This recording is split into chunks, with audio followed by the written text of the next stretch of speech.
வணக்கம்.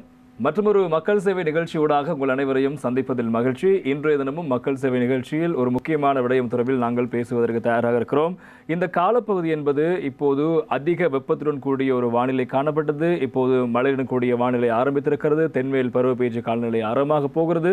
எனவே இந்த தென்மேல் பருவப்பெயர்ச்சி ஆரம்பிப்பதற்கு முன்பதாகவே நாட்டில் இப்போது டெங்குனுடைய அபாயம் அதிகரித்திருப்பதாக தேசிய டெங்கு கட்டுப்பாட்டு பிரிவு இப்போது மக்களுக்கு பல எச்சரிக்கைகளை விடுத்து வருகிறது. எனவே இந்த காலப்பகுதியானது கடந்த வருடங்களோடு ஒப்பிடுகையில் அதிகளவான இந்த வருடத்தினுடைய கடந்த 4 மாத காலப்பகுதியில் மாத்திரம் இலங்கையில் அதிகளவான டெங்கு நோயாளர்கள் அடையாளம் காணப்பட்ட ஒரு காலப்பகுதியாக இருப்பதாக தேசிய டெங்கு கட்டுப்பாட்டு பிரிவு அறிவித்திருக்கிறது. எனவே இந்த காலப்பகுதியில் இந்த டெங்கு நோய் என்பது மிக கொடூரமான ஒரு நோய் என்பதை சுகாதார பிரிவு மீண்டும் மீண்டும் வலியுறுத்தி வருகிறது. எனவே மக்களுடைய கவனஈனம் காரணமாக பரவுகின்ற இந்த நோய் தொடர்பான விடயத்தில் மிகுந்த கவனமாக இருக்க வேண்டும் என்பதாக சுகாதார பிரிவு வலியுறுத்துகிறது. எனவே அந்த விடயம் தொடர்பாக இப்போது கிழக்கு மாகாணத்தை பொறுத்தவரைக்கும் திருகோணமலை, மட்டக்களப்பு உள்ளிட்ட பகுதிகள், அதேபோல மேல் மாகாணத்தில் கம்பஹா, கொழும்பு உள்ளிட்ட பகுதிகளில் அதிக டெங்கு நோயாளர்கள் அடையாளம் காணப்படுகிறார்கள். இதற்கு என்ன காரணம்? டெங்கினுடைய வீரியம் அல்லது டெங்கினுடைய தாக்கம் இந்த காலப்பகுதியில் என்ன காரணத்துக்காக இப்படி அதிகரித்து காணப்படுகிறது? அதனால் ஏற்படுகின்ற பாதிப்புகள் என்ன? டெங்கு எவ்வாறு பரவுகிறது என்பது தொடர்பாக மக்களுக்கு ஒரு விழிப்புணர்வை ஏற்படுத்துகின்ற நிகழ்ச்சியாக இன்றைய மக்கள் சேவை நிகழ்ச்சியை நாங்கள் வடிவமைத்திருக்கிறோம். அந்த அடிப்படையில் இன்றைய நிகழ்ச்சிக்காக விளக்கங்களை வழங்குவதற்காக, தொடர்பான விரிவான விடயங்களை பேசுவதற்காக தேசிய டெங்கு கட்டுப்பாட்டு பிரிவிலிருந்து வைத்திய கலாநிதி ஆர் இந்திரலிங்கம் அவர்கள் நிகழ்ச்சிக்கு வந்திருக்கிறார். வணக்கம் சார். வணக்கம். நான் ஆரம்பத்தில் கூறியது போன்று இந்த காலப்பகுதி என்பது டெங்கு நோயினுடைய தாக்கம் அதிகம் இருக்கின்ற ஒரு காலப்பகுதி. எனவே தேசிய டெங்கு கட்டுப்பாட்டு பிரிவினுடைய செயற்பாடுகள் இப்போது தீவிரமடைந்திருக்கிறது. அதற்கு முன்பதாக நாங்கள் டெங்கு தொடர்பான விடயங்களை பேசுவதற்கு முன்பதாக இந்த தேசிய டெங்கு கட்டுப்பாட்டு பிரிவு என்பது என்ன, எதற்காக ஸ்தாபிக்கப்பட்டு அதனுடைய செயற்பாடுகள் என்ன? தேசிய டெங்கு கட்டுப்பாட்டு பிரிவு என்பது எமது சுகாதார அமைச்சின் கீழ் உள்ள ஒரு உப பிரிவு. எங்களுடைய பணியாக நாங்கள் மேற்கொண்டு வருவது இந்த டெங்கு நுளம்பை கட்டுப்படுத்துவதற்குரிய நடவடிக்கைகளை, எங்களுடைய வழக்கமான நடவடிக்கைகளை உங்களுடைய பகுதி சுகாதார வைத்திய அதிகாரியின் உடைய அந்த அலுவலகத்தினூடாக நாங்கள் செய்து கொண்டு வருகின்றோம். இதைவிட இப்படியான இந்த சீசனல் அதிகரிப்பு, அதாவது ஒன்று வந்து இந்த தென்மேல் பருவ பேச்சு காற்று, மற்றது வடகீழ் பருவ பேச்சு காற்று, அந்த காலத்தில் வர்ற மழை காலங்களில் இந்த டெங்கு ஒரு சடுதியான அதிகரிப்பை ஏற்படுவதை நாங்கள் பார்க்கலாம். என்ன இதுக்கு காரணம் மழை நீர்னால் டெங்கு பெருகக்கூடிய சாத்தியக்கூறுகள் அதிகரிப்பதை இதற்கு முக்கியமான காரணமாக அமைகின்றது. அப்போ இப்படியான நேரங்களில் நாங்கள் முப்படைகளின் உதவியுடனும் போலீஸ் உதவியுடனும் வேறு அரசு சார்பற்ற இதில் ஈடுபாடுடைய அரசு சார்பற்ற நிறுவனங்கள் உதவியுடனும், அதை விட தனிப்பட்ட வாலண்டியர்ஸ், அதில் விருப்பமானவர்கள் உடைய உதவியுடனும், உங்களுடைய பிரதேச சுகாதார வைத்திய அதிகாரியின் அலுவலகத்தின் உள்ளவர்களின் சேர்ந்து மோஸ்கிட்டோ கண்ட்ரோல் கேம்பெயின், அதாவது டெங்கு கட்டுப்பாட்டு இயக்கம் ஒன்றை அமைத்து குழுக்களாக பிரிந்து டெங்கு கட்டுப்பாட்டு வாரம் என அதை செயற்படுத்தி கொஞ்சம் அதிகரித்த முறையில் இந்த டெங்கு கட்டுப்பாட்டை மேற்கொள்கின்றோம். இது ஒன்று. அடுத்தது வந்து இந்த டெங்கு நோய்க்குரிய சிகிச்சை அளிக்கின்ற வைத்தியசாலைகளில் வேலை செய்யும் வைத்தியர்களுக்கும் தாதியர்களுக்கும் இந்த டெங்கு நோய்க்குரிய சிகிச்சை செய்வது பற்றிய பயிற்சிகளை வழங்குவோம். அந்த ட்ரைனிங் ப்ரோக்ராம் அது இன்னொரு பக்கம் அது போய்கொண்டிருக்கும். இதைவிட அந்த வைத்தியசாலைகளில் டெங்கு நோயை கட்டுப்படுத்துவதற்குரிய, டெங்கு நோய்க்குரிய சிகிச்சைகளை மேற்கொள்வதற்குரிய வசதிகள், அதாவது அது அந்த பேஷண்ட்டை மானிட்டர் பண்ணுறக்கூடிய வசதிகள், அந்த பேஷண்ட் அந்த அவத்தான நிலைகளை அறியக்கூடிய அதில் மானிட்டர் பண்ணுறக்கூடிய வசதிகள், அதுமாதிரி அதுக்குரிய மருந்துகள். அதாவது வந்து இங்கே நாங்கள் செய்கிற வந்து டெங்குக்கு சிம்டமேட்டிக் மேனேஜ்மெண்ட், அதாவது அந்த டெங்கு நோயால் வர்ற ஆபத்தை குறைக்கிறக்குரிய வைத்தியத்தை தான் செய்வது. அந்த வைத்தியத்தை செய்வதற்குரிய வசதி வாய்ப்புகள் கிடைப்பதை கூடிய தன்மையை உறுதிப்படுத்தி கொள்வது, அதாவது அதில் ஏதாவது குறைபாடு இருந்தால் உடனே நிவர்த்தி செய்யக்கூடிய நடவடிக்கைகளை மேற்கொள்வது. இவ்வாறு 3 வழிகளில் நாங்கள் இந்த நடவடிக்கைகளை மேற்கொண்டு வருகின்றோம். இந்த டெங்கு ஒழிப்பு அல்லது டெங்கு கட்டுப்பாட்டு பிரிவு என்பது ஒரு பிரதான நிதி மாத்திரம் கூட இயங்குகிறதா? பிரதேச காரியாலயம் அப்படி எதுவும் இருக்கிறதா? எதுவும் எங்கட ஒரு அந்த அழகு இதுதான் நாங்கள் வேலை செய்கிறது வந்து சமூக வைத்திய துறையினூடாக, அதாவது உங்களோட சமூக வைத்திய அதிகாரி, உங்களோட பிரதேசத்துக்கு சமூக வைத்திய அதிகாரி, அதை விட உங்களோட மாவட்டத்துக்கு உரிய வைத்திய அதிகாரி, regional director of health service, அதை விட ஆர்ஐ, அதாவது ரீஜனல் எபிடியோமியாலஜிஸ்ட், அதாவது இந்த உங்களுடைய ஏரிய பிரதேசத்துக்குரிய தொற்று நோய்களை அவதானிக்கின்ற அந்த வைத்திய அதிகாரி, அதை விட மாகாணத்துக்குரிய வைத்திய அதிகாரியின் ஊடாக நாங்கள் எங்களுடைய நடவடிக்கைகளை மேற்கொள்கின்றோம். எனவே தேசிய டெங்கு கட்டுப்பாட்டு பிரிவு இவ்வாறு பல வேலை திட்டங்கள் நடக்கிறது. இருந்தாலும் இந்த காலப்பகுதி என்பது அதிகளவு டெங்கு தொற்றாளர்கள் அடையாளம் காணப்படுகின்ற ஒரு காலப்பகுதியாக இருக்கிறது. எனவே இந்த காலப்பகுதியில் இலங்கையில் டெங்கு நோயின் நிலைமை எப்படி இருக்கிறது? இதுவரையில் என்னென்னு சொன்னால், கடந்த வருடம் நாங்கள் வந்து 76,689 டெங்கு நோயாளிகள் அறிவிக்கப்பட்டுள்ளார்கள். முழு நாடு முழுவதும் இருந்து கடந்த வருடம் முழுவதும். இந்த வருடம் இதுவரையில் 32,049 டெங்கு நோயாளிகள் அறிவிக்கப்பட்டுள்ளார்கள். அப்போ இந்த வேகம் வந்து கூடுதலாகவே காணப்படுகின்றது, அதிகமாக காணப்படுகின்றது. அப்போ இதில் வந்து நாங்கள் இதை ஒரு கடுமையான நடவடிக்கை எடுத்து கட்டுப்படுத்தாமல் விட்டால் இது 2017ஆம் ஆண்டு ஒரு அதிகரித்த நிலையும் அதிக இறப்புகளையும் நாங்கள் சந்தித்த மாதிரியான நிலைமைக்கு செல்லலாம். கடந்த வருடங்களையும் விட இந்த வருடம் இவ்வாறு சடுதியாக மிக வேகமாக, கடந்த வருடம் முழுவதும் 70,000 பேர் தான் கண்டுபிடிக்கப்பட்டார்கள். ஆனால் இந்த வருடத்தில் முதல் காலாண்டு நிறைவடைந்திருக்கிறது. இந்த காலப்பகுதியில் 32,000க்கும் மேற்பட்டோர் கண்டுபிடிக்கப்பட்டது என்பது சடுதியான அதிகரிப்பு. என்ன காரணம் இவ்வாறு திடீரென அதிகரிப்பதற்கு? இதற்குரிய காரணம் என்னென்னு சொன்னால், அதிகரித்த நிலையில் நோய் காணப்படும் போது மக்கள் கொஞ்சம் அவதானமாக இருப்பார்கள். இப்போ இடையில இந்த நோயின் தாக்கம் கொஞ்சம் குறைந்தவுடன் அவர்களுடைய அவதானம் எல்லாம் மாறிவிட்டது. நோய் இல்லை என்ற ஒரு கேர்லெஸ்னஸ்ல இருக்கிறார்கள், அவதானமற்ற நிலையில் இருக்கிறார்கள். அப்போ இப்படியான ஒரு நிலைமை தான் இதுக்கு முக்கியமான காரணமாக இருக்கின்றது. இதில் நான் ஒரு முக்கியமான விடயத்தை கூறிக்கொள்ள வேண்டும். இந்த டெங்கு நோய் என்பது ஒரு டெங்கு வைரஸினால ஏற்படுகிறது. இதில் நான் சொல்ல போகிற விடயங்கள் அநேகமாக எல்லாருக்கும் காலத்துக்கு காலம் சொல்லப்பட்டு கொண்டு வருகிற விடயங்கள் தான். என்னுடைய அடுத்த கேள்வி அதுவாக இருக்கிறது. டெங்கு நோய் எவ்வாறு பரவுகிறது என்ற ஒரு கேள்வி தான் அடுத்த கேள்வியாக இருக்கிறது. அதுக்குரிய பதிலுமாக இருக்க போகிறேன். சொல்லவா? அப்போ இந்த டெங்கு வைரஸினால் ஏற்படுகிறது. இதில் 4 வகையான வைரஸ்கள் உள்ளன. Dengue virus 1, dengue virus 2, dengue virus 3, dengue virus 4 என்று சொல்லி 4 வகையான வைரஸ் கண்டுபிடிக்கப்பட்டிருக்குது. இதில் வந்து இதுவரை காலமும் டெங்கு 1 வைரஸால் தான் இந்த நோய் ஏற்பட்டது. ஆனால் அந்த பிறகு இப்போ டெங்கு 2, 3ஆல் வர்ற நோய் தாக்கம் தான் கூடவாக இருக்கின்றது. இதெல்லாம் வந்து அதில் வர்ற திரிபுகள்னால் வர்ற சப்ஸ்ட்ரெயின்ஸ், அதாவது உபதிரிவுகள், அந்த வகையை சேர்ந்த இது. அப்போ அதில் இந்த டெங்கு 2ஆல் தான் கூட அந்த குருதி பெருக்கு நோய், மற்றது இந்த டெங்கு ஷாக் சிண்ட்ரோம், அந்த டெங்கு அதிர்ச்சி நிலை, அதாவது திடீரென அவங்களோட பிளட் ப்ரெஷர் குறைஞ்சி ஒரு ஷாக் என்ற நிலைக்கு போகலாம். அதெல்லாம் ஏற்படுத்துறது டெங்கு 2ஆல் தான் அது அவதானிச்சிருக்கிறார்கள். அதை விட இப்படி இந்த டெங்கு இந்த ஸ்டடீஸை செய்து கொண்டு போய்க்கல ஒரு இடத்துல வளமையாக இருக்கிற டெங்கு வைரஸின் வகை மாறுபடுகிறதை கண்டாலே நாங்கள் கூறிவிடலாம், இந்த இடத்துல ஒரு அவுட் பிரேக் கொண்டு வரப்போகின்ற ஒரு அதிகரித்த நிலை கொண்டு வரப்போகிறதுன்னு கூறிவிடலாம். அதாவது இதில் திரிபுகளின் வகைகளை பார்க்கின்ற போது கூறிவிடலாம்.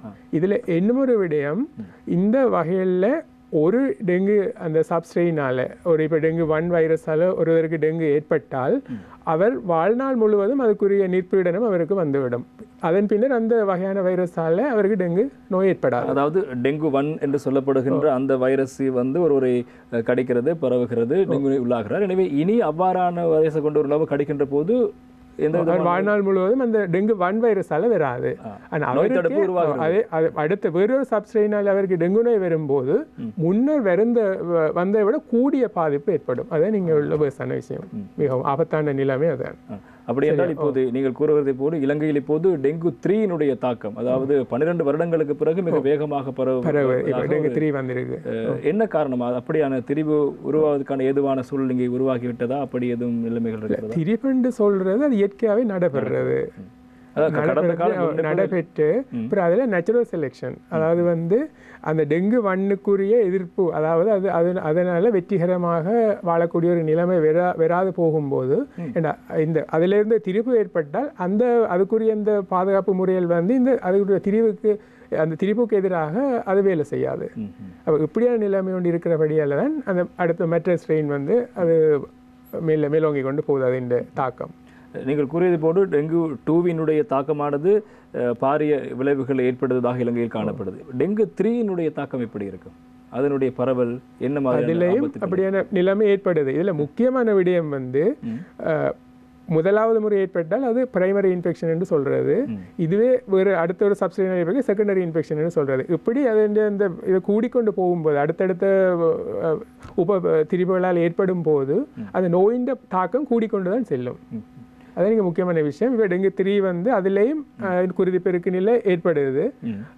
ஆனால் அதை பற்றி இனித்தான் ஸ்டடி பண்ணி கொண்டு பார்க்கலாம். இப்போது வரைக்கும் உள்ள தரவுகளின்படி இந்த டெங்கு 3னால் ஏற்படக்கூடிய தாக்கத்தினால் வருகின்றவர் அதிகமாக இருக்கிறார்களா அல்லது அப்படி எதுவும் ஆய்வு முடிவுகள் இருக்கிறதா? சில இல்லை, அது மட்டும் இல்லை, 2, 3 எல்லாம் இருக்குது. அது ஒவ்வொரு இடத்துக்கிடம் அது அந்த மாறுபடுகிறது. குறிப்பாக எந்த இடத்தில் இந்த டெங்கு 3 தாக்கம் அதிகம் இருக்கிறது என்று எதுவும் இருக்கிறதா? இப்போ எங்களோட மேல் மாகாணத்தில் இப்போ இதில் நான் சொன்ன இந்த எண்ணிக்கையில் நோயாளி எண்ணிக்கையில் வந்து 50% நோயாளிகள் மேல் மாகாணத்தில் காணப்படுகிறார்கள். தாக்கம் அதிகமாக இருக்கின்றது. என்னுடைய அடுத்த கேள்வியும் அதுதான். இப்போது நாட்டில் எந்த பகுதிகளில் அதிகமாக டெங்கு பரவுகிறது, அதற்கு என்ன காரணம்? ஒரு குறிப்பிட்ட மேல் மாகாணம் அல்லது கிழக்கு மாகாணம், களுத்துறை மாவட்டம், திருகோணமலை என்று சில குறிப்பிட்ட இடங்களில் தான் அதிகளவு டெங்கு தொடர்பான விடயங்கள் பேசுகிறோம். சில மாவட்டங்கள் குறிப்பாக கண்டியோ அல்லது நுவரெலியாவோ உள்ளிட்ட பகுதிகளில் இந்த டெங்கு தொடர்பான விடயங்கள் பேசப்படுவதே இல்லை. என்ன காரணம்? இவ்வாறு எந்தெந்த பகுதிகளில் அதிகமாக இருக்கிறது, அதற்கு என்ன காரணம்? இது என்னென்னா ஒன்று டெங்கு நுளம்பு, டெங்கு என்ற வைரஸ் வந்து நேரடியாக மனிதர்களுக்கு தொட்டுவதில்லை. அது வந்து டெங்கு பரப்புகிற அந்த நுளம்பினூடாகத்தான் பரவுகின்றது. அப்போ அந்த நுளம்பு அது வளரக்கூடிய தட்ப வெப்பநிலை உள்ள இடங்கள், வெப்பநிலை உள்ள இடங்களில் தான் அது மிக அதிக அளவில் பெருகும். அப்போ இந்த மாதிரியான சூழ்நிலை கண்டியிலே ஓரளவு நுவரெலியாவில் அந்த தட்பவெப்பநிலை இல்லை. அதால் இந்த நுளம்பங்க பரவுறது குறைவு. அதாவது இப்படி எடுத்துக்கொள்ளலாம், அதாவது சற்று உஷ்ணமான நிலைமை இருக்கின்ற இடத்தில் தான் டெங்கு பரவுவதற்கான ஏதுவான காரணம். அதாவது அதுக்குரிய அந்த ஃபேவரபிள் கிளைமேட், அதாவது ஏற்ற காலநிலை, சரி, அந்த வானிலை அதில் இருந்தால் அந்த இடத்துல அந்த டெங்கு நுளம்பு வெற்றிகரமாக பெருகும். இதை விட கொஞ்சம் உஷ்ணமான காலத்தில் வந்து அந்த டெங்கு முட்டை இருந்து அந்த குடம்பி, கூட்டுப்புழு, அந்த முழு வளர்ச்சியடைந்த நுளம்பு அவை வருவதற்குரிய அந்த காலம் வந்து கொஞ்சமாக இருக்கும். அதாவது வந்து வளமையாக 7லேருந்து 8 நாள் எடுக்கிறேன்னு சொன்னால் இப்படியான கொஞ்சம் உஷ்ணமான காலங்களில் 5 நாள்லையோ 4 நாள்லேயே அது பெருகி வந்துவிடும். அப்போ அதுக்குரிய அந்த வெப்பநிலை இருந்தால் அது இந்த பெருகிற தன்மை கூடவே இருக்கும். அப்படி என்றால் இப்போது நாட்டில் காணப்பட்ட இந்த வெப்பத்துடன் கூடிய வானிலையானது டெங்கு பெருக்கத்துக்கு ஒரு ஏதுவான காரணியாக இருந்திருக்குமா? ஆம். இதில் முக்கியமான விடயம் என்னென்னு சொன்னால், தொடர்ந்து மழை பெய்து கொண்டிருக்கும் போது அது நீர் தேங்குகிற இடங்களில் இருக்கிற நீர் அப்படியே கழுவி கொண்டு சென்று புதிய நீர் வடிந்தோடி புதிய நீர் வந்து கொண்டிருக்கும். ஆனால் ஒரு மழை வந்து பின்னர் மழை இல்லாமல் விட்டால் அவர் அந்த நீரை தேக்கியுள்ள பாத்திரங்களையோ அல்லது சிறிய குட்டைகள், வேறு ஏதாவது நீரை தேக்கி வைத்திருக்கக்கூடிய பொருட்களில் இருக்கிற நீரில் அந்த நுளம்பு பெருகிவிடும்.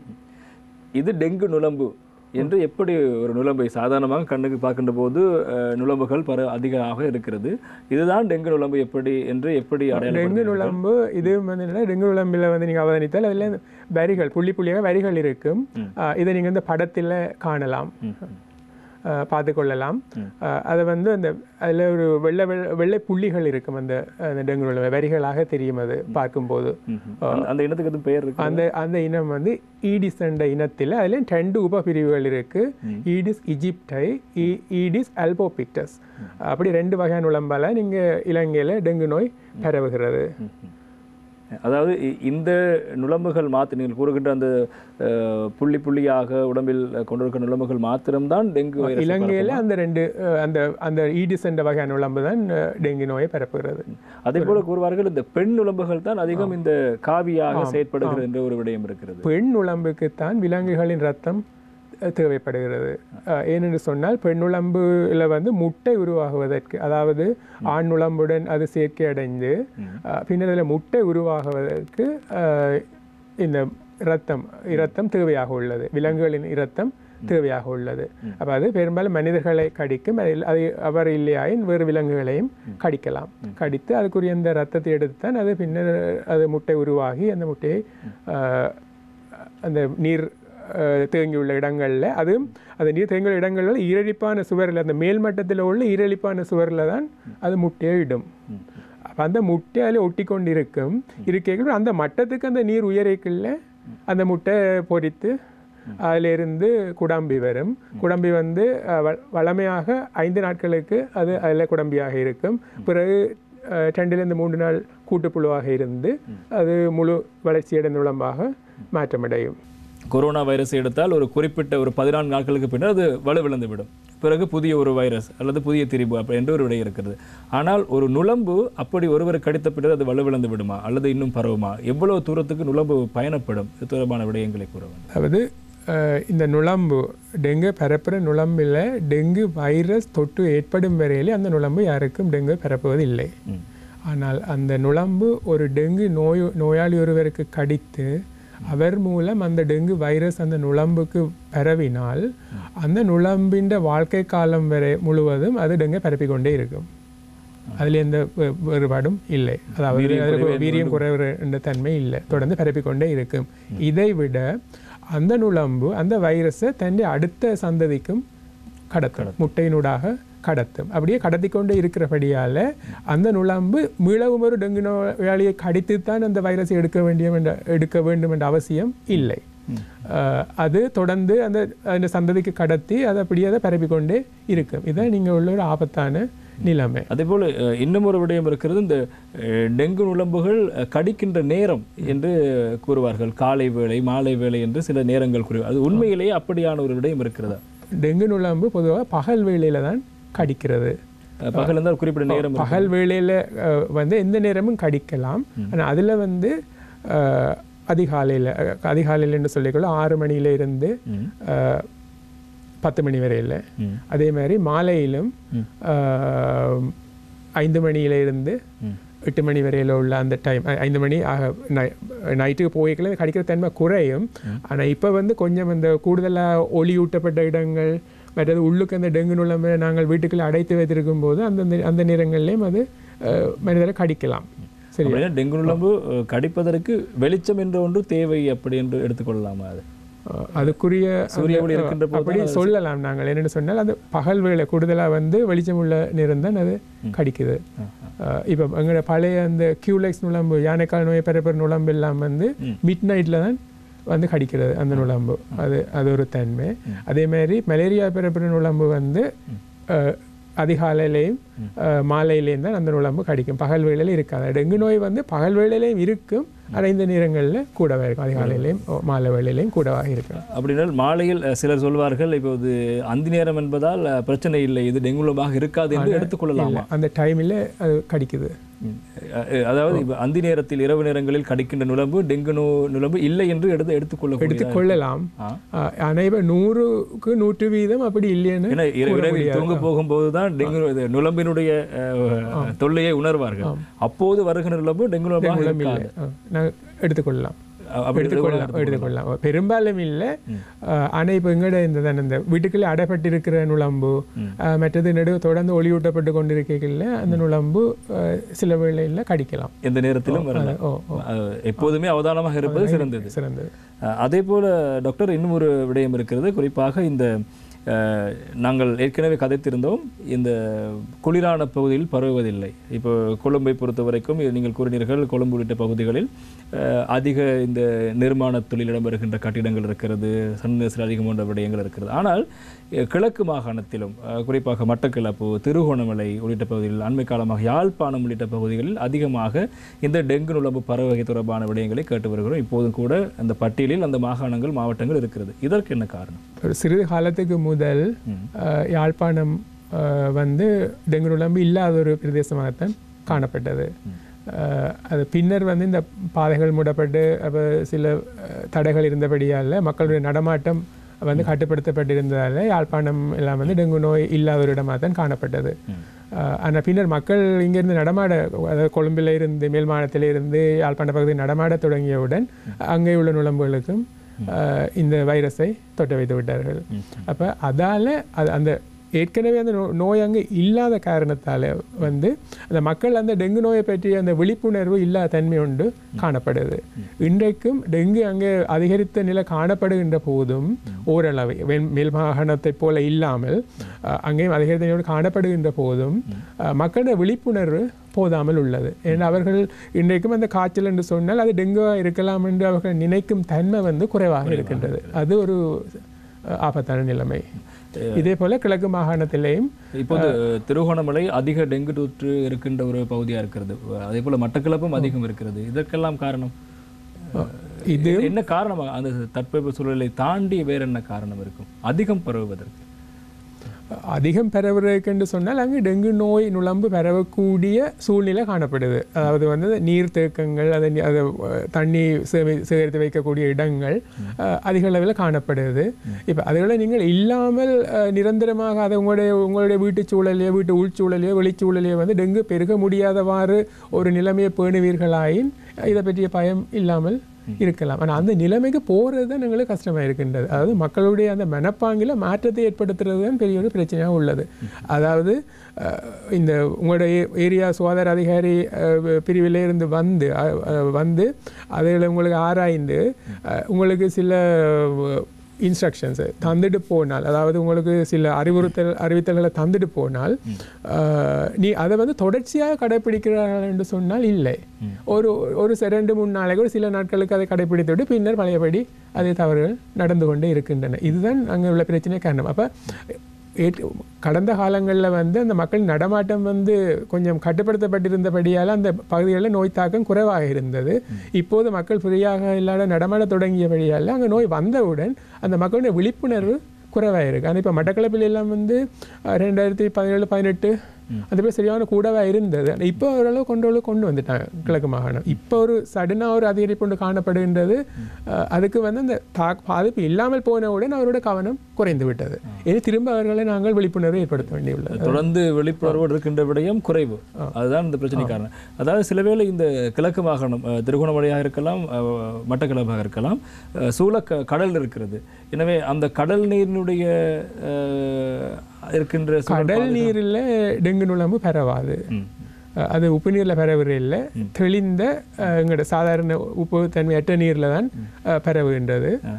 அதால் கடல் நீருக்கு சம்பந்தம் இல்லை. கடல் பகுதியில் நுளம்பு பரவுற காரணம் வந்து அங்கே கைவிடப்பட்ட படகுகள், அதாவது இந்த ஃபைபர் படகுகள், அதை விட வேறு சில மக்களுடைய இந்த பிளாஸ்டிக் கலெக்ஷன்ஸ் அப்படியான இடங்களில் அது பரவும். அந்த இடங்களில் அது பரவக்கூடிய சந்தர்ப்பம் இருக்குது. அதை சரியான முறையில் அகற்றுறதுக்கு வந்து நிறைய சிக்கல்கள் உள்ளன. அவற்றை அகற்றும் போது அவர்கள் அதில் உள்ள சில தடைகள் உள்ளபடியால் அது சரியான முறையில் கட்டுப்படுத்த முடியாத ஒரு நிலை காணப்படுகின்றது. எல்லாத்துக்கும் காரணம் மக்கள் விழிப்புணர்வடைய வேண்டும். சரி, நாங்கள் இவ்வளவு நேரமாக பேசியது இந்த டெங்கு நுளம்பு எப்படி பரவுகிறது, என்ன காரணம், எங்கெங்கே பரவலாம், எப்படி வகை இருக்கிறது பேசியிருந்தோம். நாங்கள் ஏன் இந்த டெங்கு நுளம்பு தொடர்பாக இவ்வளவு கவனம் செலுத்த வேண்டும், டெங்கு தொடர்பாக நாங்கள் ஏன் இப்படியான ஒரு கவனத்தை செலுத்த வேண்டும், அதுக்கு தனியான ஒரு அழகு ஆரம்பிக்கப்பட்டிருக்கிறது, இதெல்லாம் என்ன காரணம், ஏன் டெங்குக்கு இவ்வளவு முக்கியத்துவம்? இதில் முக்கியமான விடயம், டெங்கு ஒரு வைரஸினால் ஏற்படுகிறது. ஆனால் இதுக்கு ஒரு ஆன்டிவைரல், அதாவது இந்த வைரஸை அழிக்கக்கூடிய ஒரு மருந்து இதுவரை கண்டுபிடிக்கப்படவில்லை. டெங்கு நோயை கட்டுப்படுத்தக்கூடிய மருந்து கண்டுபிடிக்கப்படவில்லை. இதைவிட டெங்கு நோயை அதாவது டெங்கு தொற்றிய நுளம்பு கடித்த பின்னரும் அந்த நோயை வராமல் தடுப்பதற்குரிய தடுப்பூசிகளும் இதுவரையில் வெற்றிகரமாக அமையவில்லை. இப்படி ஒரு பிரச்சனை இருக்கிறபடியால் காரணம் டாக்டர், இதுக்கு காரணம் வந்து இப்போ டெங்கு நுளம்பில் 4 வைரஸ் தான் நீங்கள் பிறப்புன்னு கண்டுபிடிச்சு 5வது வைரஸும் ஒன்று கண்டுபிடிச்சிருக்காங்க. அதை பற்றி ஸ்டடீஸ் போய் கொண்டு இருக்குது. அப்போ அது மாதிரி அந்த டெங்கு நுளம்பில் வந்து சிறு சிறு மாறல்கள் அடிக்கடி நடந்து கொண்டு இருக்கிறபடியால் வந்து ஒரு நோயாளிக்கு இல்லை உள்ள வைரஸுக்கு தொற்றிய வைரஸுக்கு ஒரு மருந்தை கண்டுபிடித்தாலோ அல்லது ஒரு தடுப்பூசியை கண்டுபிடித்தாலோ அந்த மருந்தோ இல்லை தடுப்பூசியை வந்து இன்னொரு நோயாளிக்கு பயன்படுத்தும் போது அந்த அது வேலை செய்யாமல் விட்டுவிடும். என்ன சொன்னால் சிறு சிறு மாறல்களை ஏற்படுத்தி இங்கே இருக்கின்ற ஒரு பிரதானமான முக்கியமான கேள்வியே இப்போது 2019 இறுதி காலப்பகுதியில் ஆரம்பமான ஒரு கொரோனா என்ற ஒரு வைரஸ், அதற்கு 2020ஆம் ஆண்டினுடைய நடுக்க ஆண்டிலேயே அதற்கான தடுப்பூசிகள் கண்டுபிடிக்கப்பட்டு டோஸ் 1, டோஸ் 2, டோஸ் 3 பூஸ்டர் என்று நாங்கள் கண்டுபிடித்து விட்டோம். எனவே இந்த டெங்குக்கு ஏன் அப்படி முடியாமல் இருக்கிறது? அதுக்கு இந்த அடிக்கடி அது உடனுக்குடன் ஃப்ரீக்குவெண்ட்லி அதாவது வந்து அதுக்குரிய இந்த மாறல்கள் வந்து ஒரு உடனே அது மாறிக்கொண்டிருக்கும். அதான் அதுக்குரிய காரணம். என்னடா இப்போ ஒரு மருந்தை கண்டுபிடிச்ச அந்த டெங்கு நுளம்பை நாங்கள் அழிக்கிறதுக்கு வெளிக்கிட்டால் அது உடனே அதில் சிறு திரிபொண்டடைஞ்சு அந்த மருந்து வேலை செய்கிற அந்த பாயிண்ட் வந்து அங்கே இல்லாமல் போயிடும். அதாவது டெங்கில் ஒரு குறிப்பிட்ட ஒரு பகுதியை, அதாவது இந்த வைரஸில் ஒரு குறிப்பிட்ட பகுதியை தாக்குறது தான் இந்த மருந்து இருக்கும். ஆனால் அந்த மருந்து அந்த பகுதியை தாக்காமல் இருக்க அதில் சில மாற்றங்கள் அடைந்துவிடும். இப்படியே ஒரு நிலைமை காணப்படுகின்றபடியால் அந்த மருந்து சக்ஸஸாக வேற இல்லை. அதாவது திரிபுகள் என்று கூட நம்ம அடையாளப்படுத்தி மருந்து வழங்க முடியாது. ஒரு நபருக்கு நபர் அது அந்த திரிபு என்று சொல்லி இப்போ 4-5 திரிபுகளை எடுத்து நாங்கள் அந்த எல்லாத்துக்கும் சேர்த்து ஒரு வேக்சினை தயாரிக்கும் போது அதுக்கப்புறம் இன்னும் ஒரு திரிபாக மாறிடும். அதாவது அப்படி ஒரு தன்மை காணப்படுது. தனித்தனியாக ஒவ்வொருவருக்கும் கண்டுபிடித்து அதை விட டெங்கில் இன்னும் ஒரு ஆபத்தான நிலைமை, இப்போ ஒரு வைரஸுக்கு நாங்கள் அந்த வேக்சின் ஒருக்கு செலுத்தி விட்டோம் என்று வைத்துக்கொள்ளும். அந்த வேக்சின் அவருக்கு தடுப்பூசியை செலுத்தி விட்டோம் என்று சொன்னால் அவருக்கு அதில் உள்ள அந்த திரிபடைந்த வைரஸினால் தாக்கம் பெறும்போது இந்த டெங்கு நோயில் எங்களை உடலில் ஏற்படுற பாதிப்பு அந்த வைரஸை அழிப்பதற்கு எங்களுடைய உடலில் உள்ள நோய் எதிர்ப்பு சக்தி, அந்த நோய் எதிர்ப்பு சக்தி அதுக்கு எதிராக தொழிற்படும் போது வர்ற அந்த பாதிப்பினால் வர்ற விளைவு தான் எங்களுக்கு அந்த டெங்கு குருதிப்பெருக்கு நிலை அந்த ஷொக்கண்டு போகிறதுக்கு வந்து அந்த அதுக்கிடையில் உள்ள அந்த தாக்கத்தில் எங்கள் உடம்பு அந்த வைரஸை அட்டாக் பண்ணிக்கல அது செய்கிற அந்த நடவடிக்கையில் வர்ற பாதிப்பு தான் இத்தனையும். சரி, அதாவது டெங்கு வைரஸ் பரவல் என்பது வைரஸ் சென்று அந்த வைரஸை கட்டுப்படுத்த உடலில் இருக்கின்ற எதிர்ப்பு சக்தி செயற்படுகின்ற போது உடல் உறுப்புகளை கொரோனாலையும் அதே மாதிரி தான் ஒரு பிரச்சனை தான். அப்போ அந்த உடம்பால் அதுக்கு ஒரு எதிர்ப்பு சக்தியை குறைக்கக்கூடிய மருந்தையும் கொடுத்து தான் கொரோனாவை ட்ரீட் பண்ணார்கள், அதுக்குரிய சிகிச்சையை கொடுத்தார்கள். அதே போல இங்கும் ஒரு நிலைமை காணப்படுகின்றது. சரி, ஆனால் இங்கே வந்து அந்த அப்படியான அந்த எதிர்ப்பு சக்தியை குறைக்கிறக்குரிய மருந்துகளை கொடுத்து செய்கிறக்குரிய அந்த வைத்தியம் கூட இங்கே சரியாக அமையவில்லை. அதான் அப்போ இங்கே டெங்கு நோய் என்று சொல்லும்போது ஒருவருக்கு டெங்கு வைரஸ் தொற்று ஏற்பட்டு அந்த வைரஸுக்கு எதிராக எங்களுடைய உடலின் நோய் எதிர்ப்பு சக்தி தொழிற்பட்டு அந்த நோயை குணப்படுத்துவதற்கு ஒரு குறிப்பிட்ட காலம் எடுக்கும். அந்த காலத்துக்குள் இப்படியான இந்த டெங்குக்கும் நமது உடலுக்கு டெங்கு வைரஸுக்கும் நமது உடலில் உள்ள அந்த எதிர்ப்பு சக்திக்கும் நோய் எதிர்ப்பு சக்திக்கும் இடையில் உள்ள அந்த தாக்கத்தினால அந்த நடவடிக்கையினால் வர்ற பாதிப்பு, அந்த பாதிப்பு தான் எங்களுக்கு உயிர் ஆபத்தாக அமைகின்றது. அப்போ அந்த பாதிப்பை குறைப்பதற்குரிய வைத்தியமே இங்கு வைத்தியசாலைகளில் செய்யப்படுகிறது. அதாவது டைம்லி டெங்குக்கு மருந்து என்ன, அதாவது அந்த பாதிப்பை குறைப்பதற்கு எதுவும் அதுக்கு வந்து என்னென்னு சொன்னால் இந்த பாதிப்பால் வந்து சாதாரணமாக இருக்கிற டெங்கு வைரஸ் அந்த டெங்கு காய்ச்சல் வந்து டெங்கு குருதிப்பெருக்கு நிலையன்ற ஒன்றுக்கு செல்லலாம். அல்லது அப்போ டெங்கு குருதிப்பெருக்குன்னு சொல்கிறது வந்து எங்களோட இரத்த குழாயில் உள்ள அந்த இரத்தத்தோடு இருக்கிற நீர் வந்து இந்த இரத்த குழாயிலேருந்து வடிந்து வெளியேறி அந்த டிஷ்யூவில் உள்ள பகுதிக்கு போயிடும். இரத்த குழாயை விட்டு வெளியேறிடும். அப்போ வெளியேறினால் அங்கே வந்து அந்த ப்ரெஷரில் ஒரு குறைவு ஏற்படும். அந்த இரத்தத்தின் தொழில் வந்து எங்களோட உடல் உறுப்புகளுக்கு ஆக்சிஜனை கடத்துறது, அதை விட அதுக்குரிய சத்துக்கள், அதாவது அதுக்குரிய எனர்ஜி சக்தியை வழங்குறக்குரிய அதில் கடத்துவது, மற்றது அதில் வேறு தொழில்களும் உள்ளன. அந்த மற்ற ஓர்கன்ஸ், அதாவது எல்லாம் அவங்களுடைய உறுப்புகளை சரியான முறையில் வேலை செய்வதற்குரிய சகல சப்ளையும் இதால் தான் போய்கொண்டிருக்கும் இந்த குருதியால். அப்படியான அதுக்குரிய அந்த சப்ளை ஒன்றும் இல்லாமல் தடுக்கப்பட்டால், அதாவது அந்த அப்படி சப்ளை பண்ணுறதுக்கு ஒரு குறிப்பிட்ட ப்ரெஷரை மெயின்டைன் பண்ண வேண்டும். அப்போ இந்த நீர் வெளியேறி அப்படியே வெளியில் போய்விடுவதனால அந்த குருதியினால் சரியான தொழிலை செய்ய முடியாது போய்விடும். அவ்வாறு இருக்கும்போது ஒரு குறிப்பிட்ட நேரத்துக்கு அந்த சப்ளை ஒன்றும் கிடைக்காவிட்டால் அந்த உறுப்புகள் பாதிக்கப்பட்டு நிரந்தரமான பாதிப்புக்கு உள்ளாகிவிடும். அப்படி நிரந்தரமான பாதிப்புக்கு உள்ளாகினால் அதன் பின்னர் அதை நாங்கள் இந்த வைத்தியம் செய்து அதை சுகப்படுத்தும் என்பது சரி வராது. அப்போ அந்த நிரந்தர பாதிப்பு வர முன்னர் நாங்கள் அதுக்குரிய ஃப்ளூயிட் தெரப்பி, அதாவது உள்ளுக்கு உள்ள அந்த ப்ரெஷரை மெயின்டைன் பண்ணக்கூடிய மாதிரி தொடர்ந்து பேணக்கூடியவாறு இந்த சேலைன் மற்றது டெக்ஸ்ட்ரான் என்று சொல்லியிருக்கு. அப்படியே வேறு இந்தந்த நேரத்தில் இந்தந்த வகையான நீர் வகைகள், அதாவது இந்த ஃப்ளூயிட்ஸ் தேவையானதை பொறுத்து அதை நாங்கள் கொடுத்து அந்த ப்ரெஷரை மெயின்டைன் பண்ணி கொண்டு இருக்கிறது.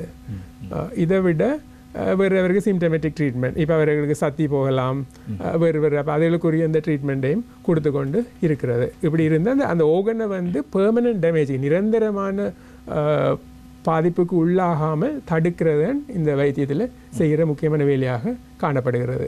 இந்த டெங்கு தொற்றுக்குள்ளானவர்கள் எடுத்துக்கொள்ள வேண்டிய மருந்துகள், உணவுகள் தொடர்பான விசேடமான விடயம் இருக்கிறதா? ஆம். இப்போ என்னென்னு சொன்னால், உங்களுக்கு ஒருவருக்கு காய்ச்சல் ஏற்படுகிறது என்று சொன்னால் அந்த காய்ச்சல் 2 நாளைக்கு மேலே அது தொடருமாயின் அது டெங்குவாக இருக்கலாம். சரி, அதுக்கு நீங்கள் வீட்டில் கைமருந்து ஒன்றும் செய்ய தேவையில்லை. நீங்கள் செய்ய வேண்டியது உடனடியாக ஒரு வைத்திய உதவியை நாடுவது. அவர்கள் உங்களுக்கு என்ன செய்ய வேண்டும் என்பதை ஒரு ஆலோசனைகளை வழங்குவார்கள். ஆனால் அந்த வைத்தியரும் ஒரு குவாலிஃபைட் டாக்டராக இருக்கணும். அதாவது அவர் அதுக்குரிய அந்த டெங்கு பற்றின அறிவு உள்ள ஒருவராக இருக்க வேண்டும். அப்படியான இதை செய்கிற நீங்கள் செய்யக்கூடிய ஒரு நடவடிக்கை. அதுவரையில் நீங்கள் எந்த காய்ச்சல் என்று சொன்னாலும் அது டெங்கு இல்லை என்பதை உறுதிப்படுத்தி கொள்ளும் வரையில் நீங்கள் அந்த காய்ச்சலுக்கு பாராசிட்டமோல் என்ற மருந்து மட்டும்தான் எடுக்கலாம். அப்படி பாராசிட்டமோல் கொடுத்து ஒரு முறை கொடுத்து அடுத்த முறை கொடுக்க முன்னர் காய்ச்சல் வந்தால் அதுக்கு நீங்கள் அந்த குழாய் நீரில் ஒரு துணியை அதுக்குள்ளே சோக் பண்ணி எடுத்து அந்த துணியை நனைத்தெடுத்து அந்த துணியை பிழிந்து அதன் மூலம் ஸ்பாஞ்சிங் செய்கிறது. அப்படி செய்த ஒரு நடவடிக்கை செய்யலாம். மற்றபடி காய்ச்சல் இருந்தால் அப்படியே விடுங்கள். சரி, அதுக்கு வேறு நீங்கள் மேலதிகமாக மருந்து கொடுக்க சொல்லி, அதாவது முக்கியமாக காய்ச்சலுக்கு இந்த பாராசிட்டமோலை விட வலி நிவாரணிகள், அதாவது நான் ஸ்டீராய்டல் ஆன்டி இன்ஃப்ளமேட்டரி ட்ரக்ஸ், அதாவது இப்படியான மருந்து கொடுக்குறது, அதாவது இந்த ப்ரூஃபன், டைக்ளோஃபினக் சோடியம், அது மாதிரி நிறைய மருந்து உள்ளன. அந்த மருந்து எதுவுமே பாவிக்க வேண்டாம். ஏனெனில் இந்த மருந்துகளை நாங்கள் எடுக்கும்போது அது வயிற்றில் உங்களுடைய இறப்பையை சில வேளைகளில் அரித்து அதில் ஒரு புண் ஏதாவது உருவாகலாம். அது அப்படியே இருக்கும்போது இந்த டெங்கு குருதிப்பெருக்கு நிலை அடையும் போது எங்களுக்கு அந்த ரத்தம் உடல்லேருந்து பாயக்கூடிய ஒரு தன்மை ஒன்றும் இருக்கும். சரி, அதாவது இந்த ரத்தம் உறையிற தன்மை கொஞ்சம் குறைவாக இருக்கும். அப்போ அந்த நேரத்தில் அந்த புண்ணிலேருந்து அதிக அளவு குருதிப்பெருக்கு ஏற்பட்டு அது அவர்களுக்கு இறப்பை ஏற்படுத்தி விடலாம். டாக்டர், அதை விட இன்னொரு விடயம் இருக்கிறது. இப்போது ஒருத்தருக்கு காய்ச்சல் நீடிக்கிறது, அவர் டெங்குக்கான பரிசோதனை மேற்கொள்ளவில்லை, அவர் டெங்கு நோயாளி தான் என்பதை கண்டுபிடிப்பதற்கான ஏதேனும் அறிகுறி இருக்கிறதா? சில பார்க்கின்ற போது ஆரம்ப நிலையில டெங்கு சாதாரண வைரஸ் காய்ச்சல் மாதிரி தான் இருக்கும். அதாவது காய்ச்சலுடன் உடம்பு வலி, தலைவலி, அந்த கண்ணுக்கு பின்புறம் நோறு அந்த தன்மைகள் இருக்கும். அது இருந்தால் அது டெங்குவாகவும் இருக்கலாம். ஆனால் இப்போ ஒருவருக்கு ஒரு நோய் ஏற்பட்டால் அப்படியான அந்த அறிகுறிகளோடு இருக்கிற ஆபத்தான நோய் என்ன, முதல் அந்த நோயிலிருந்து அந்த நோய் இருக்கோ இல்லைன்றதை நாங்கள் கவனம் செலுத்தி அறிய வேண்டும், அல்லது அதை எக்ஸ்க்ளூட் பண்ணணும். அப்படி இல்லாமல் நாங்கள் சாதாரண நோய்களை யோசித்து கொண்டிருக்கும் போது இந்த ஆபத்தான நோய்களால் உயிராபத்து வந்துவிடலாம். அதாவது ஒரு நோய் வருகின்ற போது இது அதுவாக இருக்கலாமோ என்று முதலில் அதில் நீங்கள் ஆபத்தான வருத்தத்தை தான் முதல்ல அதாக இருக்கலாம்னு நினைத்து தான் நீங்கள் நடவடிக்கை எடுக்க வேண்டும். அப்போ தான் அவரை நாங்கள் காப்பாற்றலாம். அதே போல் இந்த டெங்கு தொற்றை தடுப்பதற்கு என்ன வழி? ஆம், இதில் என்னென்னு சொன்னால், நீங்கள் ஒரு விடயம் கூறினீர்கள், ஒரு இடத்தில் ஒருவருக்கு டெங்கு நோய் இருந்தால் அவரை கடிக்கின்ற கொசு டெங்கு காவியாக செயற்பட்டு இன்னொருவரை அது தாக்கி. அதுக்கு நாங்கள் பின்னர் வருவோம். இதில் இந்த டெங்கு நோயை பற்றி சொல்ல வேண்டியிருக்கின்றது. என்னென்னு சொன்னால் அப்போ இப்போ நான் சொன்ன விடயங்களில் ஒருவருக்கு ஒரு டெங்கு நோய் ஒரு காய்ச்சல் வந்து விட்டேன்னு சொன்னால் இதை விட அவர்களுக்கு வந்து அந்த உடலில் இருக்கிற அந்த உங்களுடைய உடல் உறுப்புகளுக்கு உரிய அந்த நீர் தேவையின் அளவு வந்து ஈடு செய்யப்படுகிறா என்பதையும் கவனித்துக் கொள்ள வேண்டும். அப்போ அதில் நாங்கள் கவனிக்கிற ஒரு வழி வந்து உங்களுடைய சிறுநீர், அதாவது வந்து யூரின் அவுட்புட்டை வந்து நீங்கள் ஓரளவுக்கு அனுமானித்து அதை அளக்கிறது நல்லம். இப்படி காய்ச்சல் ஏற்பட்டால் அந்த வெளியேற சிறுநீரின் அளவை நீங்கள் ஓரளவுக்கு அளந்து அதை டாக்குமெண்ட் பண்ணி வச்சிருக்கணும். அப்போ அந்த உங்களுக்கு அந்த போதிய அளவு சிறுநீர் வெளியேறுகிறது என்று சொன்னால் இதே மாதிரி உடலில் உள்ள மற்ற ஆர்கன்ஸுக்கும் பிளட் சப்ளை போதிய அளவுக்கு இருக்கின்றதை நாங்கள் அனுமானித்து கொள்ளலாம். அப்போ அதுக்கேற்ற மாதிரி நீங்கள் நீராகாரங்களை பருக வேண்டும். நீராகாரம் வந்து ஒரே முறையில் நிறைய ஒரு அந்த நீராகாரம் என்று சொல்லும்போது தனியாக அந்த வெறும் ஓட்டர் அந்த தண்ணியண்டு இல்லாமல் அந்த நீரண்டு இல்லாமல் நீங்கள் வந்து கஞ்சி, சூப், ஃப்ரூட் ஜூஸ், ஜீவனி, முக்கியமாக ஜீவனி, அதில் எடுத்த ஜீவனியை கரைத்து அதில் நீங்கள் பருகலாம். அது ஒவ்வொரு மனத்தியலுக்கு ஒரு கணக்கு வைத்து ஒரு ஒரு முழுமையாக ஒரு அடல் ஒரு ஆண் ஒரு பெண்ணோ ஒரு சாதாரண நாட்களுக்கு வந்து மனத்தியலுக்கு 100 மில்லிலீட்டர் அளவில் நீங்கள் குடிக்க வேண்டும். அப்படி ஒரு மணித்தியால் 100 குடித்தால் அடுத்த மணித்தியால் குடிக்க முடியாத போனால் 3வது ஹவரில் அதை சேர்த்து குடிக்கணும். இப்படி அடிக்கடி கொஞ்சம் அந்த இந்த குறிக்கப்பட்ட அளவு நீரை குடித்து கொண்டிருந்தால் உங்களுக்கு அதால் வந்து ஒரு அதை குடிப்பது கடினமாக இருக்காது. ஒரே நேரம் நிறைய இந்த நீராகாரங்களை நீங்கள் குடிக்க வேண்டும் என்று சொன்னால் அது சில வேளை உங்களுக்கு வாந்தி கூட வரலாம். என்னென்னு சொன்னால் உங்களோட இறப்பையை ஓரளவுக்கு மேலே ஸ்ட்ரெச் பண்ணிக்கல அது திரும்பவும் சுருங்கி உங்களுக்கு வாந்தியை ஏற்படுத்தலாம்.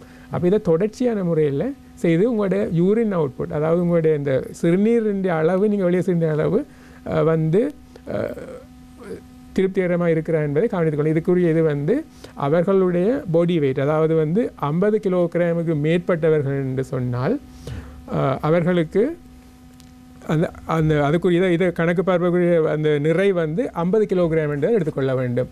50 கிலோகிராம் குறை என்று சொன்னால் அவைக்கு வந்து அவையின் நிறையின்படி நாங்கள் இதை கணக்கிட்டு கொள்ளலாம். அந்த அந்த வெளியேற சிறுநீரின் அளவு வந்து 1 கிலோகிராமுக்கு 0.5 இருந்து 1 மில்லிலீட்டர், ஒரு கிலோகிராமுக்கு 1 மணித்தியாலத்துக்கு 0.5 இருந்து 1 மில்லிலீட்டர் அளவில் சிறுநீர் வெளியேற வேண்டும். அப்போ ஒரு 60 கிலோகிராம், இது 50 கிலோகிராம் என்று சொன்னால் அவருக்கு வந்து 25 மில்லிலீட்டரில் இருந்து 50 மில்லிலீட்டர் வரையில் 1 மணித்தியாலத்துக்கு சிறுநீர் வெளியேற வேண்டும்.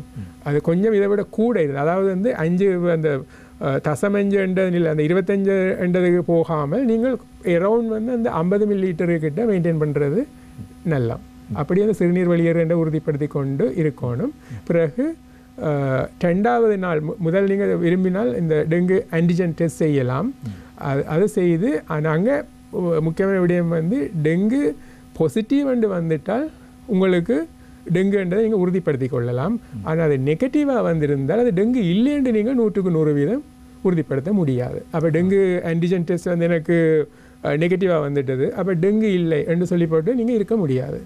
உங்களுடைய வந்து காய்ச்சல் தொடர்ந்து இருக்கும் என்று சொன்னால் நீங்கள் ஃபுல் பிளட் கவுண்ட் அந்த டெஸ்ட்டுக்கு நீங்கள் போகணும். போய் அதில் இருக்கிற அந்த குருதி சிறுதட்டின் அளவு அந்த ஒயிட் பிளட் செல் அந்த இதெல்லாம் பார்த்து தான் அதை தீர்மானிக்கணும். அதில் சஸ்பிஷன் இருந்தால், உங்களுக்கு சந்தேகம் இருந்தால் வைத்தியர் அது நீங்கள் வைத்தியர் தான் அதுக்குரிய ஆலோசனைகளை வழங்குவார். அதை நீங்கள் தொடர்ச்சியாக ஒரு குறிப்பிட்ட பீரியடுக்கு ஒரு செய்து அது அந்த குருதி சிறுதட்டுகளுடைய அளவு 150க்கு குறைஞ்சது என்று சொன்னால் வந்து நீங்கள் வைத்தியட்ட உதவியை நாடணும். சரி, இப்போ இதை பற்றி உங்களுக்கு அறிவு இருந்தால், அப்படி இல்லையா நீங்கள் வைத்தியட்ட உதவியோடு இது எல்லாத்தையும் செய்து கொண்டு இருக்கணும். சரியா? அப்போ அந்த 150 குறைஞ்சால் வைத்திய உதவி நாடணும். அதேமாதிரி அது 130க்கு வந்துட்டு என்று சொன்னால் கட்டாயம் அட்மிட் பண்ணியே தீரணும். இதை விட ப்ரெக்னென்ட் மதர்ஸ், அதாவது பிள்ளைகளை வயிற்றில் வைத்திருப்பவர்கள், கர்ப்பிணி தாய்மார், மற்றது நோயாளிகள், வேறு நோய்கள், அதாவது வந்து நீரிழிவு, ஹை பிளட் ப்ரெஷர், அதாவது உயர் குருதி அழுத்தம், மற்றது ஹார்ட் வருத்தம், இப்படியான வருத்தங்கள் உள்ளவர்களும் வந்து முதல் நாளே வைத்திய உதவி நாடுவது நல்லது. என்று சொன்னால் இந்த டெங்குனால் ஏற்படுற பாதிப்பை குறைப்பதற்கு அவர்களுக்கு ஏற்கனவே உள்ள நோயை வந்து நாங்கள் ஸ்டெபிலைஸ் பண்ண வேண்டும். அது அப்படி அதுக்கு கொஞ்சம் காலம் தேவை. அப்போ அதால் முதல் நாளே வைத்திய உதவி நாட வேண்டும். இதை விட எக்ஸ்ட்ரீம் ஆஃப் ஏஜ், அதாவது குழந்தைகளும் மிகவும் வயது கூடியவர்களும் வந்து முதல் நாளே வைத்திய உதவியை நாடுறது நல்லது. டாக்டர், நான் கூறியிருந்தேன், அதாவது முதலில் கேட்ட கேள்வியோட தொடர்ச்சி, இப்போது ஒரு இடத்தில் ஒருவருக்கு டெங்கு நோய் இருக்கிறது, கண்டுபிடிக்கப்பட்ட ஒரு வயது சிகிச்சையாக செல்கிறார். எனவே அதற்கு பிறகு அவரை கடித்த நிலைமை நீங்கள் கூறியது போன்று பலருக்கு பரப்பலாம். எனவே அந்த ஒரு விடயம் தெரிந்த பின்னர் மக்கள் என்ன செய்ய வேண்டும்? ஒரு பக்கத்து வீட்டிலோ அல்லது முன் வீட்டிலோ அந்த இருக்கின்ற சர்க்கிளுக்குள்ளோ ஒருவருக்கு டெங்கு நோய் வந்து விட்டது என்றால் அதற்கு பிறகு அங்கே இருக்கின்ற மக்கள் எந்த விடயங்களை மேற்கொள்ள வேண்டும், எவ்வாறு செயற்பட வேண்டும்? இப்போ ஒருவருக்கு டெங்கு நோய் வந்து விட்டால் இப்படி இருந்தால் அது உங்களுக்குரிய அந்த ஏரியாவுக்குரிய, அதாவது அந்த நீங்கள் ஒரு வைத்திய உதவியை நாடும் போது அது டெங்கு நோய் என்பதை உறுதிப்படுத்தி உங்களுடைய அட்ரஸ், உங்களுடைய டீட்டெயில்ஸ் எல்லாம் வந்து உங்களுடைய அந்த ஏரியா சுகாதார வைத்திய அதிகாரிக்கு அறிவிப்பார்கள். அப்போ அவர் அதிலேருந்து அந்த அட்ரஸை பார்த்து அவர் தன்னுடைய அந்த சேனல்ஸுக்கு ஊடாக இதன் ஊடாக அவர்கள் அந்த டெங்கு நிலைமை கட்டுப்படுத்துவதற்கு நடவடிக்கைகளை மேற்கொள்வார்கள். நீங்கள் செய்ய வேண்டியதும் வந்து இந்த வீட்டை சுற்றி நுழம்பு பெறுகிற இடங்களை தவிர்ப்பது. அதாவது இந்த இப்போ எங்களுக்கு தெரிஞ்சிட்டது டெங்கு நோயை கட்டுப்படுத்துறதுக்கு எங்களுக்கு வேக்சினோ அல்லது மருந்தோ இல்லை. அப்போ டெங்கு நோய் ஒருவருக்கு ஏற்பட்டால் அவர்கிட்ட உயிருக்கு உத்தரவாதம் இல்லை. சரி, அப்போ இதில் நாங்கள் செய்ய வேண்டிய ஒரே வழி வந்து அந்த டெங்கு நோய் ஏற்படுவதை தவிர்ப்பது. அப்போ இதுக்குரிய ஒரே வழி வந்து நுழம்பு மூலம் தான் பரவுகிறது. அப்போ இந்த நுழம்பை கட்டுப்படுத்துவதன் சிறந்த வழியாக கண்டிருக்கிறார்கள். அப்போ அந்த நுழம்பை கட்டுப்படுத்துவது என்பது வந்து இந்த நுழம்பு நிறைவடியிலே இருக்கிற நுழம்பு, அதாவது அந்த அடல் மொஸ்கிட்டோ வந்து கட்டுப்படுத்துகிற ஒரு முறை, நுழம்பு அந்த நிறைவடிலையே மாற முன்னரே அதை கட்டுப்படுத்துவது இன்னும் ஒரு முறை. இதில் அந்த நிறைவடிலையே கட்டுப்படுத்துகிற முறை தான் வந்து இந்த புகை அடிக்கிறது, மற்றது நுழம்பு விலைகளை பாவிப்பது, மற்ற மொஸ்கிட்டோ ரெப்பல்லன்ஸ் இதில் பாவிக்கிறது என்று சொல்லிக்கல வந்து அந்த நுழம்பு விரட்டிகள், அதெல்லாம் வந்து உங்களுடைய அந்த மொஸ்கிட்டோ கோயில், அதான் அதுவும் ஒரு கேள்வியாகவே இருக்கிறது. இந்த நுழம்பு திரைகள், ஸ்ப்ரே இவற்றையெல்லாம் பயன்படுத்துவார்கள். இது உண்மைக்கும் சாத்தியமா நுழம்புகளை விரட்டும்? அதான் பிரச்சனை இருக்கு. என்னென்று சொன்னால் இந்த சில விரட்டிகளை பாவிப்பது, வீட்டை வந்து நுழம்பு நுழைய முடியாத இடமாக அதுக்குரிய இந்த நேற்று வீட்டை சுற்றி சில அமைப்புகளை ஏற்படுத்துவது. ஆனால் இவ்வாறான முறைகள் வந்து ஒரு சூழல் நியமான முறையாக இதில் மக்களுக்கு விருப்பக்கூடிய முறையாக இருக்காது. இதை வந்து அவங்க தொடர்ந்து கடைப்பிடிப்பதும் கடினம். என்னென்னு சொன்னால் உங்களுக்கு அந்த நுழம்பு விரட்டிகளை பாவித்து கொண்டு அவற்றுடன் வாழ்க்கை நடத்துவது என்பது ஒரு நடைமுறைக்கு சாத்தியம் இல்லை, தொடர்ச்சியாக செய்யக்கூடிய சாத்தியம் இல்லை என்று தான் கூற வேண்டும். அதே போல் நுழம்பு விலைக்குள்ள தான் நீங்கள் தூங்க வேண்டும் என்று சொல்லி ஒரு நிலை இருக்கும் என்று சொன்னால் அது உங்களுக்கு ஒரு சுதந்திரம் இல்லை. இப்படியா நிலைமை காணப்படுறதால சிறந்த வழி வந்து அந்த நுழம்பு முட்டையில இருந்து நிறைவுடலியாக மாறுற அந்த தன்மையை இல்லாமல் செய்கிறது. அதுக்கு ஒரே வழி, அது சிம்பிள், இதான் சூழல் நியமான வழி வந்து நுழம்பு பெறுகிற இடங்கள். அது உங்களோட சுற்றி இருக்கிற இவன் உங்களோட வீட்டு கூரை இந்த பீலி கூட நீங்கள் சரியாக சுத்தம் செய்யாவிட்டால் அதில் அடைப்பு இருந்தால் அதுக்குள்ள நீர் தேங்கிட்டு அதிலே நுழம்பு பெருகலாம். அப்போ இதுக்கு நீங்கள் உங்களுடைய அந்த மனோநிலையில், அதாவது நீங்கள் இப்போ ஒரு இடத்த உங்களோட வீட்டை சுற்றி பார்க்கும்போது உங்களை வந்து இடம் அழகாக இருக்கிறதா, சுத்தமாக இருக்கிறான்னு சொல்லி பார்ப்பீர்கள். அதை விட நீங்கள் உங்களோட மைண்டில் இன்னும் ஒன்றை நீங்கள் எடுத்துக்கொள்ள வேண்டும், இந்த இடம் டெங்கு நுழம்பு அந்த நுழம்பு பெருகக்கூடிய இடமா இருக்காண்டதை நீங்கள் அவனிக்கக்கூடிய ஒரு இதையும் இருந்தேன்னு சொன்னால் அத்துடன் அதுக்குரிய நடவடிக்கை உடனே எடுத்து விட்டால் சிறந்ததாக இருக்கும். இப்போ நீங்கள் ஒரு இடத்தை பார்க்குறீர்கள், அந்த இடத்துல இந்த நீர் தேங்கக்கூடிய இடங்கள் ஏதாவது இருக்கும், அதில் அப்படி அகற்றக்கூடிய அதை நீர் தேங்கி இருக்கிற அகற்றக்கூடிய சில சிறு சிறு பொருட்கள் இருந்தால் அதுகளை நீங்கள் அகற்றி விடலாம்.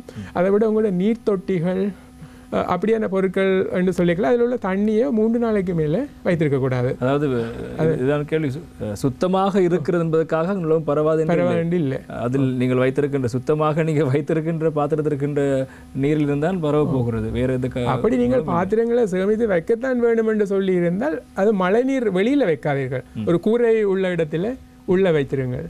வீட்டுக்குள்ளேயும் வந்து நீரை தேங்கி இருக்கிற பாத்திரங்களை வைத்திருப்பதை தவிர்க்க வேண்டும் தொடர்ச்சியாக.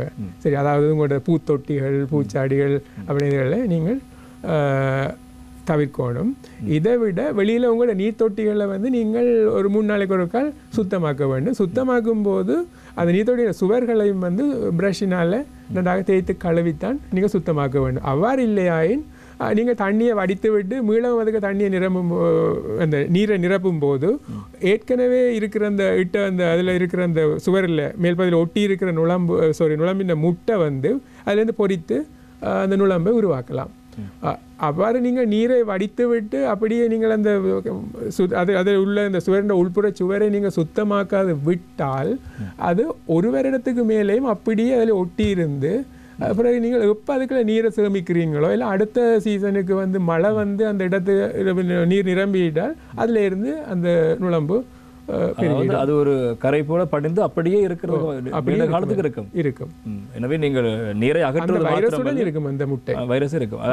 நீங்கள் நீரை அகற்றுவது மாத்திரமல்ல, சுத்தம் செய்ய வேண்டும். டாக்டர், இன்னும் ஒரு முக்கியமான கேள்வி இருக்கிறது. இப்போது இந்த கம்பஹான், நுகைகொட உள்ளிட்ட பகுதிகளில் அண்மை காலமாக ஒரு நடவடிக்கை மேற்கொள்ளப்பட்டது. இந்த ஆஸ்திரேலியாவிலிருந்து கொண்டு வரப்பட்டோ அல்லது நடவடிக்கை ஊடாக ஆண் கொசுக்களை சமூகத்தில் விடுகின்ற, அதாவது டெங்கை தடுப்பதற்கு ஆண் கொசுக்களை விடுகின்ற ஒரு நடவடிக்கை மேற்கொள்ளப்பட்டது. இது என்ன செயல்முறை?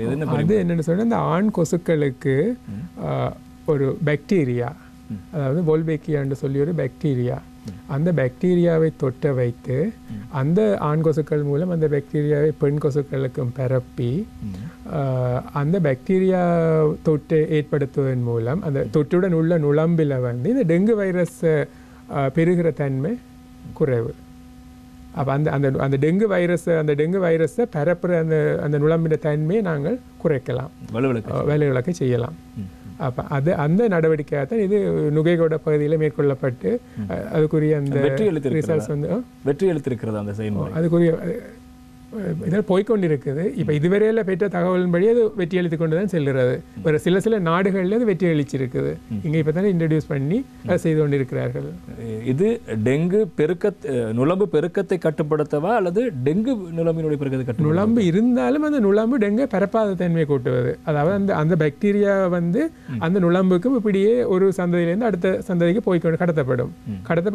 அப்படியான அந்த நுழம்புகளை நாங்கள் உருவாக்கி விட்டால் அந்த நுழம்பினால் டெங்கு பரப்ப முடியாது.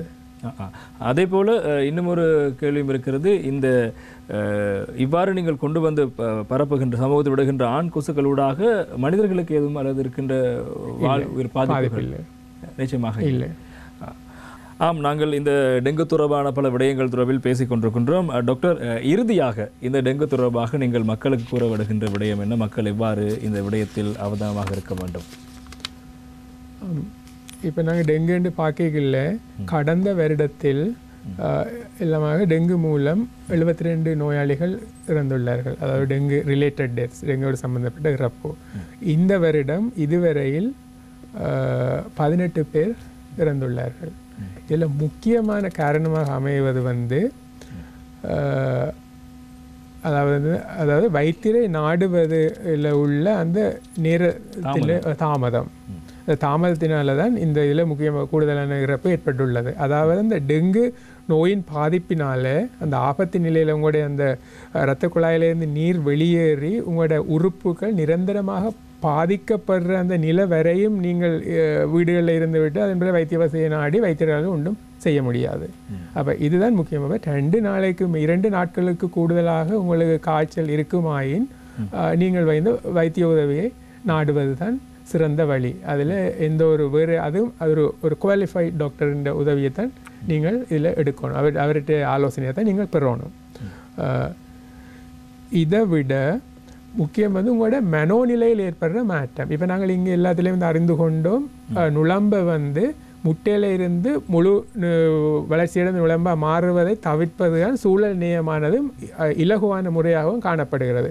அப்போ உங்களோட மனதில் வந்து உங்களோட சூழல் அவதானிக்கும் போது டெங்கு பெருகக்கூடிய இடங்களை அவதானிக்கும் அந்த தன்மையை வளர்த்து கொள்ளுங்கள். இதை நீங்கள் மட்டும் வைத்துக் கொள்ளாமல் உங்களுடைய பிள்ளைகளுக்கும் உங்களை சுற்றி உள்ளவர்களுக்கும் நீங்கள் கற்றுக் கொடுங்கள். அப்படியே அதை உங்களோட வாழ்க்கையில் அதையும் ஒரு பகுதியாக மாற்றிக்கொண்டால் இது ஒரு கட்டாயமான சமூகம் உங்களோட குடும்பத்தில் அது உங்களோட அன்புக்குரியவர்களுக்கு இந்த நோய் ஏற்பட்ட பின்னர் உயிருக்கு உத்தரவாதம் இல்லை. ஏனென்று சொன்னால் அதுக்கு ஒரு டெஃபினிட்டான ட்ரீட்மெண்ட் என்று சொல்லி ஒன்று இல்லாதபடியால் கொஞ்சம் நாங்கள் அதை இவ்வளவு சக்ஸஸாக வருமென்று சொல்லலாது. அப்போ அதால் இதை தடுக்கிறதான் ஒரே முறை. அப்போ உங்களுடைய அன்புக்குரியவர்களை நீங்கள் இழக்காமல் டெங்கு மூலம் இழக்காமல் இருக்கணும் என்று சொன்னால் அந்த நோய் ஏற்படுவதை தவிர்க்க வேண்டும். அதுக்கு உங்களுடைய மனநிலையில் மாற்றம் ஏற்பட வேண்டும். அந்த உடம்பு பெருகுவதை எவ்வாறு கட்டுப்படுத்துவது என்பதை நீங்கள் உங்களுக்கு மட்டுமில்லை உங்களோட பிள்ளைகளுக்கு எல்லாருக்கும் சொல்லி அதை அப்படியே சந்ததிக்கு சந்ததி அந்த தகவலை நீங்கள் கடத்தி கொண்டு இருக்கணும். இதுதான் நீங்கள் டெங்கு இல்லாத ஒரு வாழ்க்கையை வாழ்வதற்குரிய ஒரு ஆலோசனையாக அமையும். ஆம், நாங்கள் இன்றைய தினம் ஒரு முக்கியமான விடயம் தொடர்பாக பேசியிருந்தோம். இந்த காலப்பகுதி என்பது அதிகளவான டெங்கு நோயாளர்கள் அடையாளம் காணப்படுகின்ற காலப்பகுதி. எனவே இந்த டெங்கு நுளம்புகள் பரவுகின்றமைக்கான காரணம் என்ன, அந்த நுளம்புகள் எவ்வாறு உங்களுக்குள் கொண்டு வந்து டெங்கு வைரஸை சேர்க்கிறது, அதன் பிறகு நீங்கள் என்ன செய்ய வேண்டும், அந்த டெங்கு நுளம்புகளை கட்டுப்படுத்த என்ன நடவடிக்கைகளை மேற்கொள்ள வேண்டும், டெங்கு தொற்று ஏற்பட்டால் உங்களுக்கு ஏற்படுகின்ற பாதிப்புகள் என்ன உள்ளிட்ட பல விடயங்கள் தொடர்பாக நாங்கள் பேசியிருந்தோம். குறிப்பாக இந்த காலப்பகுதியில் தமிழ் பேசும் மக்கள் அதிகமாக இருக்கின்ற கொழும்பாக இருக்கலாம், அதே போல வடக்கு கிழக்காக இருக்கலாம், இந்த பகுதிகளில் அதிகளவான டெங்கு நோயாளர்கள் அடையாளம் காணப்படுகின்ற காலப்பகுதி என்பதால், மழை வீழ்ச்சியும் அதிகரிக்கின்ற காலப்பகுதி என்பதால் இது குறித்து மக்கள் அவதானமாக இருக்க வேண்டும் என்பதை மக்களுக்கு தெளிவுபடுத்துவதற்காக உங்கள் பொறுப்பை உங்களுக்கு உணர வைப்பதற்கான ஒரு நிகழ்ச்சியாக நாங்கள் இன்றைய மக்கள் சேவை நிகழ்ச்சியை வடிவமைத்திருந்தோம். அந்த அடிப்படையில் இன்றைய நிகழ்ச்சி மக்களுக்கு மிகுந்த ஒரு பயனுள்ள நிகழ்ச்சியாக இருந்திருக்கும். எனவே இன்றைய நிகழ்ச்சிக்காக வருகை தந்திருந்த தேசிய டெங்கு கட்டுப்பாட்டு பிரிவினுடைய வைத்திய கலாநிதி திரு ஆர் இந்திரலிங்கம் அவர்களுக்கு வசந்தம் டிவியினுடைய மக்கள் சேவை நிகழ்ச்சி சார்பாக எங்களுடைய நன்றிகளை தெரிவித்துக் கொள்கின்றோம். நன்றி. இதேபோல இன்னும் ஒரு முக்கியமான விடயத்தோடு மக்கள் சேவை நிகழ்ச்சியினூடாக உங்களை சந்திக்கும் வரை விடைபெற்று செல்லும் நான் பிரசன்னா. வணக்கம்.